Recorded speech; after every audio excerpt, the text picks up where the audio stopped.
This is a short review of the Sculpfun S6 Pro. Overall, I liked it, but there are three idiosyncrasies that did not come up in other reviews. The first is assembly, the second is mechanical integrity, and the third is laser performance. Others reported a smooth assembly. I had one problem, and it was a real pain.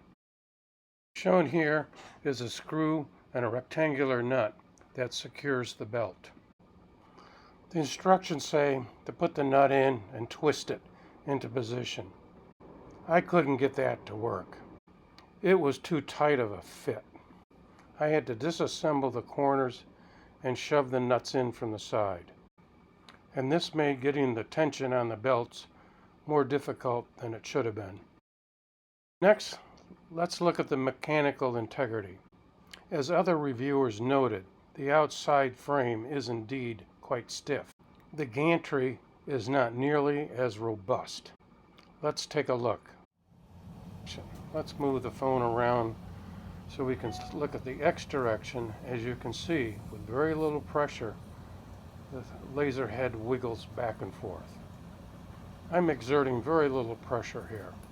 What does this mean in terms of performance? It means the laser head bounces around when moving to a new position and necessitates slowing the laser down when you need to get precise lines. Finally, let's look at laser performance. The advertising makes a big deal of having a small square dot. Here's a quick test. Cut a rectangle. Spin the artwork, not the stock, 90 degrees, and cut again. In this case, I'm working with 14 thousandths Bristol board. It's difficult to get precise measurements since the Bristol board can deform slightly due to the pressure of the vernier calipers. But it's close enough to see what's going on. The difference between the hole and the piece is two kerf lines. We can see that the cutting dot is indeed quite small, but not quite square. So what does that mean? Not much. Look at the photo of truss bridge lattice work.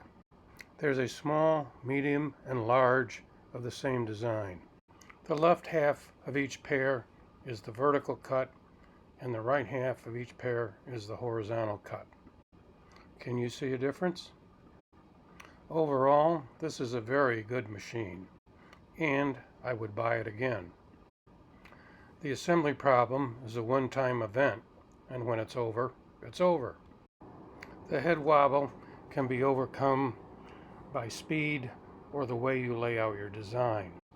The not quite square dot is a distinction without a practical difference. This is the first time I've been able to build bridge lattice work without crazy adjustments to the original design. Overall, I'm happy.